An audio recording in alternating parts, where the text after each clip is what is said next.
तो ये कहानी एक ऐसे लड़के की है जिसके पास खास किस्म की पावर्स थी। इसका नाम डोंगसू था। वो अपना ही गाना कंपोज किया हुआ जो उसने खुद बनाया था गुनगुनाता हुआ बस स्टेशन पर जा रहा था। तभी कुछ लोग आते हैं और उसको उठाकर ले जाते हैं। ये दरअसल लोगों को अगवा करके उनके जिस्म के हिस्सों को बेचा करते थे। वो डोंगसू को उठाकर एक डॉक्टर के पास ले आए थे, जहाँ पर वो डॉक्टर सर्जन उसके जिस्म के सभी हिस्सों को निकाल लेता है। डोंगसू तकरीबन मर चुका था, मगर हैरानी वाली बात ये थी फिर भी वो ये सब करता हुआ डॉक्टर को देख रहा था।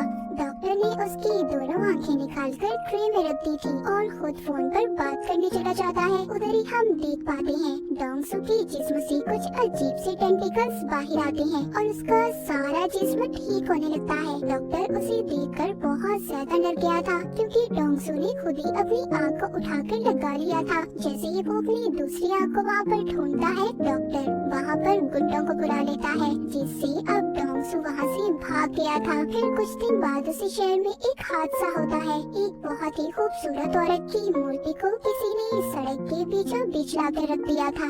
सब लोग उसकी तरफ देख रहे थे, क्योंकि वो बहुत ज्यादा खूबसूरत थी। जैसे ही सब उसकी तस्वीरें लेने लगते हैं तो उस मूर्ति से खून टपक रहा था। यहाँ पर पता चलता है कि वो कोई मूर्ति नहीं थी, बल्कि जीता जागता एक इंसान था जिसको मूर्ति बना दिया गया था। आहिस्ता आहिस्ता ये खबर हर जगह पर फैल जाती है। वहाँ पर पुलिस भी आ गई थी। इंस्पेक्टर बहुत देर तक उसकी इन्वेस्टिगेशन करवाते हैं, जिसमें उन्हें पता चलता है कि उसमें पी और एन नाम के दो सिंबल्स हैं। वहीं पर हम डोंगसू को देखते हैं, जिसने अब अपनी एक आंख पर पट्टी बांध ली थी और अपनी दुख भरी जिंदगी जी रहा था। एक रात बैठा हुआ जब वो अपने ही बनाए हुए गाने की प्रैक्टिस कर रहा था, तो अचानक से उसकी आंख में दर्द होने लगा था। जो आंख उसकी गायब थी, उसको अचानक से एस्ट्रोलॉजी नजर आती है, जिसमें वो बिल्कुल वही लफ्ज दिखता है जो उस मूर्ति के जिस्म पर बना हुआ था। उसको और भी बहुत सारी चीजें नजर आती हैं, जिससे ये पता चलता है कि डोंगसू की आंख किसी दूसरे आदमी के पास है। तभी डोंगसू ये सब देख पा रहा था जो वो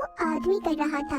अगले दिन डोंगसू अपने काम पर जाता है, जो एक कबाड़ खाना था। तभी वहाँ पर कुछ लोग आते हैं जो उसके दोस्त को बहुत मार रहे थे। डोंगसू अपने दोस्त की मदद करने की कोशिश करता है, पर बेचारा खुद ही मार खा लेता है। उन्हीं में से एक आदमी डोंगसू को मारने के लिए चाकू निकालता है, पर डोंगसू उससे लड़ाई करता है और इसी उसमें बेचारे डोंगसू का कान कट जाता है, जो कि जमीन पर गिर गया था। ये देखकर सभी वहाँ से भाग जाते हैं। अब जैसे ही वो वहाँ से जाते हैं, डोंगसू अपना कान उठाकर अपनी अजीब खास किस्म की पावर्स ताकत से अपने कान को जोड़ लेता है। उधर ही वो लोग भी अब डोंगसू को ढूंढ रहे थे, जो जिस्म के हिस्से बेचा करते थे। उन्हें पता चल चुका था कि डोंगसू का जिस्म और उसका एक एक हिस्सा बहुत खास है, क्योंकि उसे जितना भी जख्मी कर लो, काट लो, वो खुद ही जुड़कर ठीक हो जाता है। और ऐसे जिस्म की मार्केट में लाखों करोड़ों में कीमत है। लड़ाई खत्म होने के बाद डोंगसू अपने घर जाता है, जहाँ बैठा वो अपने गाने की प्रैक्टिस कर रहा था,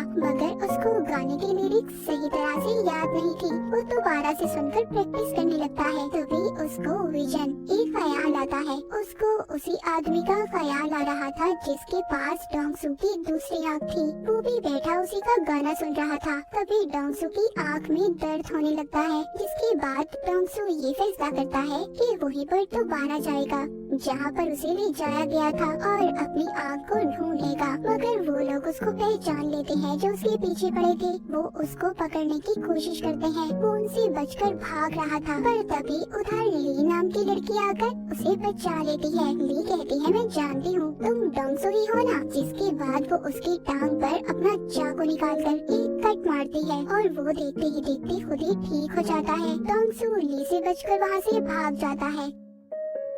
इसके बाद डोंगसू के ख्यालों में हमें एक किताब को दिखाया जाता है, जिसमें लोगों को मारकर उनका पुतला बनाने के बारे में सब कुछ लिखा हुआ था, जिससे ये बात तो साफ थी कि डोंगसू की आँख जिस इंसान के पास थी, वो लोगों को मारकर उनका पुतला बनाकर उन्हें शहर में खड़ा कर देता था। फिर हम एक लड़की को देखते हैं जो डोंगसू का गाना सुनते अपने ऑफिस जा रही थी, क्योंकि वो गाना अब काफी ज्यादा वायरल हो चुका था। वो जाकर देखती है तो शहर में एक और पुतला खड़ा था, जिसका अभी अभी खून किया गया था। ये सारी बातें अपने दोस्त को बताती है, जिसका नाम मिस्टर जीन था, पर वो आदतों से बिल्कुल भी अच्छा नहीं था, मगर ये लड़की उसको पसंद करती थी। ये लड़की मिस्टर जीन के सामने डोंगसू का गाना गुनगुनाती है। तभी उसकी आंखों में दर्द होने लगता है और उधर डोंगसू की आंखों में भी दर्द हो रहा था। अब ये बात तो यही पर क्लियर हो जाती है कि डोंगसू की दूसरी आंख जिस इंसान के पास थी वो मिस्टर चिन था और वही था जो शहर में सभी लोगों का कत्ल कर रहा था। और यहाँ पर ये भी पता चलता है कि डोंगसू की दोनों आंखें उसके गाने को पहचानती थी, इसीलिए जब भी वो बचता था उसकी आंखें आपस में जुड़ने की कोशिश करती थी, तभी उसे दर्द होता था। एक दिन वो अपने ख्यालों में एक लफ्ज लिखा हुआ देखता है जो कॉप्स आर्ट था। वो जब उसको इंटरनेट पर सर्च करता है तो उसे पता चल गया था कि शहर में जितने भी कत्ल हो रहे हैं वो कातिल उनको मार कर स्टैचू मूर्ति में बदल देता है और वो कोई और नहीं बल्कि मिस्टर चिन है। अब इस बात को पता करने अगले दिन उस लड़की के पास जाता है जो मिस्टर चिन की दोस्त थी। ये उसको देखकर पहचान लेता है क्योंकि इस लड़की को इसने अपने ख्याल में देखा था। ये उसे पूछता है कि कल तुम किस आदमी के साथ थी, वो कौन था। वो लड़की इसको कुछ भी नहीं बताती और डरकर चली जाती है। उसे ऐसा लग रहा था कि ये उसको छेड़ रहा है। अब डोंगसू किसी बात के बारे में भी नहीं जानता था। उसको तो ये भी नहीं पता था कि कातिल दिखता कैसा है। डोंगसू अब एक एस्ट्रोलॉजर के पास जाता है और उसको उन सिंबल्स जो उसने देखे थे और उन तारीखों के बारे में बताता है जब खून हुए थे। एस्ट्रोलॉजर उसको बताती है कि सब आपस में जुड़ी हुई चीजें हैं, इन सबको मिलाकर कल की तारीख भी मिलती जुलती है। मतलब डोंगसू ये बात तो समझ गया था कि कल भी खून होने वाला है, पर कब कहा ये बात वो नहीं जानता था। उधर ही वो लड़की जो मिस्टर चिन को पसंद करती थी उसकी दोस्त भी थी। वो उसके घर जाकर यहाँ वहाँ घूमने लगती है जिससे उसे वो किताब मिल जाती है जिसमें मरे हुए लोगों को पुतला कैसे बनाना है सब लिखा था। उसको भी ये बात पता चल चुकी थी कि जितने भी कत्ल हुए हैं उन सब के पीछे मिस्टर चिन का हाथ है। अगले ही दिन दोबारा से शहर में पुतला खड़ा था। जब सब उसको देखने जाते हैं उधर वो लोग भी थे जो डोंगसू के पीछे पड़े हुए थे। वो उसको देख लेते हैं और पकड़ने की कोशिश करते हैं, उसको मारने वाले थे। तभी उधर लिया जाती है जिसने एक बार फिर से डोंगसू को बचा लिया था। वो डोंगसू को बताती है कि मैं एक नॉवेलिस्ट हूँ जो कि कनेक्ट नाम के नॉवल को लिख रही हूँ जिसमें सुपर ह्यूमंस ताकतवर लोगों के बारे में बताया जाता है कि कैसे उनके जिस्म के हिस्से अलग करके भी वो आपस में जुड़ जाते हैं। अब खैर ली ने डोंगसू की जान बचाई थी। वो उसको थैंक्स बोलता है, उसका नंबर लेता है जिसके बाद डोंगसू वहाँ से चला गया था। दूसरी तरफ हम मिस्टर चिन की दोस्त को देखते हैं जो काफी परेशान थी क्योंकि उसको मिस्टर चिन की सच्चाई के बारे में पता चल चुका था और उसको अपने साथ छत पर ले जाता है। मिस्टर चिन की दोस्त कहती है मैं सब जानती हूँ, तुमने किस किस को मारा है और उन सभी पुतलों के बारे में भी। जब ये बातें वो बता रही थी तभी वो आदमी आकर चुपचाप इनकी बातें सुन लेता है जिसको पहले ये सब बता रही थी। उसका फोन बज जाता है जिससे मिस्टर चिन उसको देख लेता है, उसको पकड़कर बहुत ही बेरहमी से मारता है और फिर उसे नीचे गिरा देता है। मिस्टर चिन की दोस्त भी ये सब देखकर बेहोश हो गई थी। तभी उसका फोन बजता है जिसमें उसने डोंगसू के गाने की रिंगटोन को सेट किया हुआ था। जब उसका गाना बजता है तो तभी डोंगसू की आंख में दर्द होता है और मिस्टर चिन की भी। इससे अब डोंगसू को ख्याल आता है और वो सब देख लेता है कि मिस्टर चिन ने दो लोगों को बहुत ही बेरहमी से मार दिया है। ये देखकर डोंगसू मिस्टर चिन के ऑफिस में आ गया था। वहाँ पर भी सबको कत्ल के बारे में पता चल चुका था। हर तरफ एक भगदड़ मच जाती है। वहाँ पर पुलिस भी आ चुकी थी। डोंगसू ने मिस्टर चिन का कोट देख लिया था, इसीलिए वो उसका पीछा करते बाथरूम तक जाता है मगर उसने उसका चेहरा अभी भी नहीं देखा था। पुलिस आकर डोंगसू को पकड़ लेती है। उन्हें ऐसा लग रहा था कि डोंगसू ने ही कत्ल किया है। डोंगसू सबसे कहता है देखो मैंने कत्ल नहीं किया, कातिल तो बाथरूम में है। पर कोई भी डोंगसू की बातों पर यकीन नहीं करता। लेकिन ली उसको हम कैसे भूल सकते हैं। वो एक बार फिर आकर डोंगसू को बचा लेती है। उधर ही ऑफिस में मिस्टर चिन जो काफी परेशान था क्योंकि वो सोच रहा था कि छत पर तो हम तीनों के सिवा कोई नहीं था। जब वो बैठा डोंगसू का गाना सुन रहा था तभी उसकी आंख में दर्द होता है। अब उसको समझ आ चुकी थी कि सारे फसाद की जड़ उसकी ही आंख है जो ट्रांसप्लांट की गई है, यानी कि जो उसने लगवाई थी।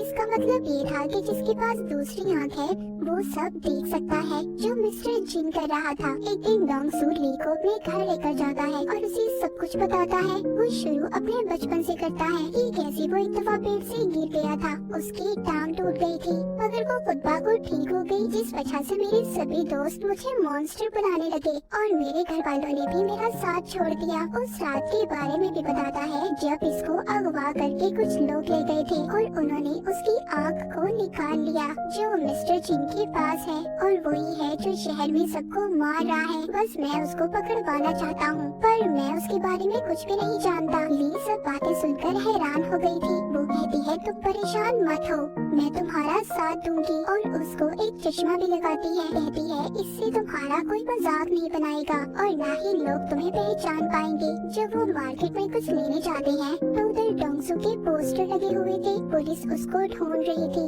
लेकिन अचानक से उसकी आँख में दर्द होने लगता है। वो देखता है कि मिस्टर चिन उसकी तस्वीर बनाकर उसे कह रहा था कि मेरे मामले से दूर रहो, नहीं तो बेमौत मारे जाओगे, क्योंकि वो जान चुका था कि जिस आदमी की आँख उसे लगाई गई है वो कोई और नहीं बल्कि डोंगसू है। और उसे साथ ही होने वाले अगले कत्ल के बारे में भी पता चल जाता है। रात को जब डोंगसू मिस्टर चिन को ढूंढने निकलता है तो उसको एक आदमी मिलता है जो उसका गाना गा रहा था। ये सुनकर उसकी आँख में दर्द होने लगता है। अगले ही पल उसको मिस्टर चिन नजर आता है। जैसे ही ये उसको पकड़ने के लिए उसका पीछा करता है, वहाँ पर पुलिस आ चुकी थी जो डोंगसू को पकड़ लेती है। अब डोंगसू बेचारा बहुत ही बुरी तरह फंस चुका था। अब ना तो वो बता सकता था कि उसको ख्याल आते हैं और सारे कत्ल के पीछे मिस्टर चिन का हाथ है। उसको जेल में बहुत मारा जाता है। डोंगसू कहता है मैं खूनी नहीं हूँ, बल्कि मैं खूनी को जानता हूँ। इंस्पेक्टर ये सुनकर उसको छत पर ले जाता है, जहाँ पर डोंगसू उसको सब बता देता है कि उसकी आँख मिस्टर चिन नाम के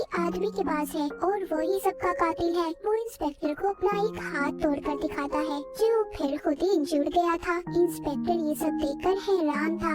डोंगसू जो मिस्टर चिन को पकड़ना चाहता था वो छत से कूद जाता है, क्योंकि वो जानता था कि अगर उसे चोट भी आई या उसकी हड्डी भी टूटी तो वो कुछ देर बाद खुद ही ठीक हो जाएगी। उधर दूसरी तरफ मिस्टर चिन डॉक्टर सर्जन के पास जाता है, जिसने से डोंगसू की आँख लगाई थी। यहाँ पर हमें कुछ पहले का सीन दिखाया जाता है, जब मिस्टर चिन डॉक्टर के पास आया था और उससे कहा था कि उसे आँख की जरूरत है, इसीलिए डॉक्टर ने एक तजुर्बे की खातिर डोंगसू की आँख उसको लगा दी। और फिर मिस्टर चिन को जब ये पता चलता है तो वो अब डॉक्टर को भी मार देता है। जब वो लोग चेक करने आते हैं जो डोंगसू को पकड़ने के चक्कर में थे, तो वो जब डॉक्टर को मरा हुआ देखते हैं, उन्हें सब पता चल जाता है कि मिस्टर चिन ने डॉक्टर को मारा है। ली और डोंगसू दोनों डॉक्टर को ढूंढने की तलाश में थे।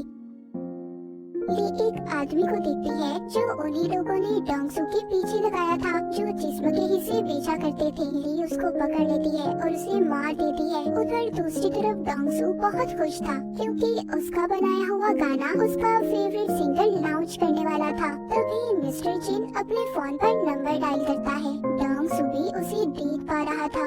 यहाँ पर पहली बार दोनों की बात होती है। डोंगसू से पूछता है कि तुम लोगों को क्यों मार रहे हो। वो उसको बताता है कि मुझे कैंसर है और अगर इस बीमारी की वजह से मैं जिंदा नहीं रह सकता तो कोई भी इंसान जिंदा नहीं रहेगा। और तुम आगे आगे देखो मैं लोगों को कैसे मौत देता हूँ। वहीं पर अब ली के मारे हुए आदमी की लाश भी पुलिस को मिल गई थी और साथ ही साथ मिस्टर चिन के खिलाफ सबूत भी। जब ली डोंगसू से मिलती है तो वो अपनी गर्दन पर कट मारती है, जो देखते ही देखते खुद ही ठीक हो गया था।